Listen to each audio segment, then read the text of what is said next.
Today I'm gonna go fishing with my buddy Favors. We're gonna go fish this pond that is super pressured. Not sure if we're even gonna catch fish, but we're gonna film it and then talk about how it went at the end. See you guys out there.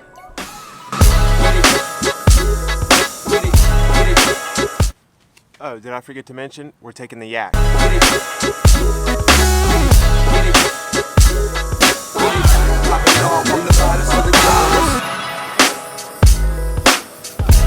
I've already hooked myself, but that's okay.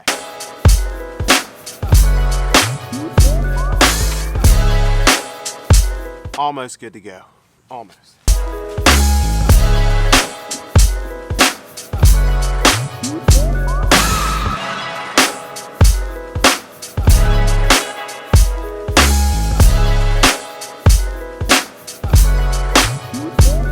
Okay, so I'm here with Favors, just got here, and the first thing he says is, hold on, let me fix my hat. I gotta make sure I look good for the camera. No, I said, what's up, bro, amigo? No, that's not what he said. Favors is one of my old Young Life guys, and we're just gonna hit the water today. This is a private pond, and so I can only be here when he's here with me. Super pressured. Let's see if we can catch some fish. Throwing a little chatterbait here, waiting for Favors to get in the water. I'm waiting to see if he's gonna fall when he gets into the water on his kayak. He didn't use his kayak very often. I'm using a black chatterbait. Like I said, guys, this pond is super pressured. It's been here for like 70 years, I think. I'm gonna try to talk to you guys through it, see if I can develop a pattern. It's freaking hot. It's like 90 degrees. I found some shade because I was hitting the retaining wall over there, but the sun was directly hitting on it, and it was, I think it was just too hot. Didn't get a nibble. Oh, I just lost a fish. I'm just kind of searching for fish right now. I don't really know where they're at. I mean, I've got a good idea because it's hot, so I'm assuming they're going to be deep or in the shade. But I don't have a depth finder, and I'm just going to try to cover water as fast as I can until I can see where I can find some fish. Oh my gosh. As soon as I turned off the camera and made my first cast, I got one. It's a joke. I thought I'd turn off the camera to save some memory space so I could try to find some fish. First cast after that, literally first cast. Catch this little guy. Not huge. He's not huge, but he's still, actually he's a dink, but it's still a fish. That last fish that hit the chatterbait hit it as soon as it dropped in the water and I started to move it. So I'm not sure if they wanted the chatterbait or they thought it was a jig and it just looked like a crawfish. Every time that I catch a fish, the first thing I do is I take a moment to stop and just think, why in the world did that fish just bite my lure? It's not like, oh, I just got a fish. Heck yeah, that's awesome. I am like that, but I'm also trying to analyze and figure out why it is that I got that first bite, especially on a tough day. All right, one last cast with the chatterbait, and then I'm gonna switch to a jig. Black and blue, just like the chatterbait, just to see if that's what they thought it was, and maybe they thought it was a jig, crawfish type pattern.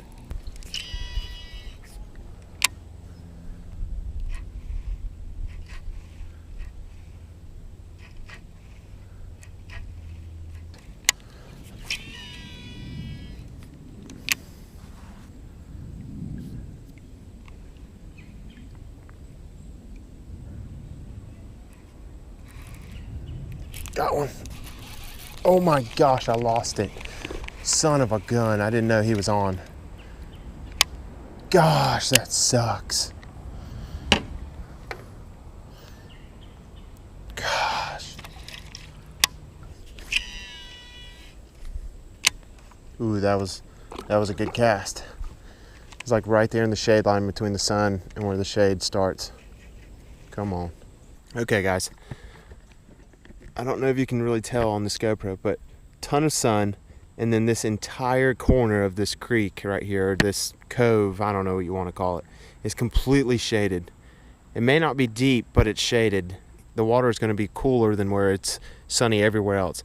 This is where I'm going to spend time fishing. Gosh, I wonder how deep the water goes back there. Ooh, did you guys hear that? That was either a bass or a carp. Ooh, what a cast. Oh my gosh, that was honey. That was freaking honey. Come on. Be back there. Be back there. Come on. Oh my gosh. That fish wanted it, dude. He freaking, gosh, he almost ripped the rod out of my hand. Oh, I just had one. That straight up felt like a giant. Oh, there's a creek that goes back there. Yeah. Oh man, I had no idea. Gosh, man, I can't believe I lost that. You hit it as soon as it hit? Yeah, he hit it as soon as it hit, and it felt like he ripped the rod out of my hand, man. Dude, that submerged tree looks like bass heaven. It's in the shade. Now we just got to get the bass to bite. I know there's got to be a bass in there. Yeah. Oh my gosh. Tiny though, tiny. Not what we're looking for. Still a fish though. Dude, calm down, homie. Giant pig. Bass are curious creatures, man. Like when something hits the water, if they're not like in like stupid clear water, they'll like want to come investigate. They might get spooked on the initial splat, but they'll come right back and investigate it after a few seconds. There's just shade, and I know that it's not time to really be using top water, but I've got to frog this. When I am frog fishing, I will walk it in the zone that I think is where they're gonna strike it, and once I'm out of that zone, I just reel it back in and I cast out. Just because I'm still trying to cover water, I haven't kayaked the whole pond yet, so I'm trying to be as efficient as I can. And plus, a frog is kind of like a slow-moving topwater bait. It's not really something like a whopper plopper. God, man, There we go. Something. Oh my gosh. Poop. Now I'm fishing for squirrels. Sometimes when I get hung up and there's no way for me to get it out, but it's in an area where I think there might be a fish, I'll just leave it stuck and I'll switch to another rod, another technique, and just hit it a few more times before finally taking my kayak up there and getting close and risking spooking all those fish. Oh my gosh, unless you get 2 freaking rods stuck. What a joke, man. That's literally never happened. Gosh, look at this, freaking stuck. Completely calm and shaded. And so I think I'm gonna use a whopper plopper for a little bit. Oh, that's why, golly. Holy crap, first cast. Dude, that fish choked it. He's super tiny, but look at that. Holy crap. He wanted it. I got this beast of a fish off. Look at this. I just want to show how vicious this fish is. Little bass tried to eat that huge whopper plopper. That's freaking insane. See you, buddy.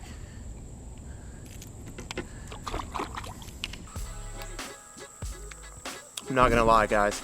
I completely forgot to do the outro to my video, so that's why I'm doing it now, and that's why I'm wearing different clothing. I just wanted to talk to you guys about a few things. When you guys fish highly pressured ponds or water, and it's really, really hot, there's a few key things that you guys can do to guarantee that you get some fish. First thing I want to talk to you guys about is downsizing just about everything. So first off, you downsize lures. I started off with a Z-Man Project Z chatterbait, and this is a 3/8 ounce right here, and it has a small twin tail grub on the back right there. Normally I would use a 1/2 ounce, but because I was fishing a pond that was highly pressured, I went with a 3/8 ounce. Second up, I decided to use a tiny finesse jig. This is the Missile Jigs Ike Mini Flip Jig right here. This is a 1/4 ounce with a structure bug on the back, and I bit that structure bug in half to make it more of a finesse compact profile. Third, when I decided to use a topwater frog, I used the smaller version of the Spro Bronze Eye frog. I have no idea where it is, so I can't find it, otherwise I'd show you guys. Lastly, when I used the whopper plopper, I used the size 90, which is a lot smaller than the regular original size whopper plopper. Second, downsize your line. So for my jig rod, I usually have 16-pound FC Sniper on there, and I tied a 12-pound fluorocarbon leader about 4 or 5 feet onto that line. I didn't go and switch out my line. All I had to do was tie a leader with an Alberto knot. Same for the frog and the topwater lures. Instead of using straight braid on there, I tied like a 16-pound monofilament leader onto the braided line. For my chatterbait, I decided to use 12-pound FC Sniper. Third, definitely target shaded areas in places where the water is going to be cooler. That doesn't necessarily mean that you can't fish the bank and fish structure. I don't have a structure scanner or depth finder, so what I do sometimes is I throw a crankbait between 5 and 7 feet and I'll just burn it back, and if it doesn't take anything at the bottom, that means it's deeper than that. And if you're gonna target the bank like I was, definitely look for those places that are super shaded, like that cove that I found that was completely shaded. As soon as I kayaked in there, I could definitely feel the temperature drop. That's where I lost my big bite. Comment below if you guys like this style of video where I'm explaining and walking you through everything that I'm doing. Till next time, folks, be uncomfortable.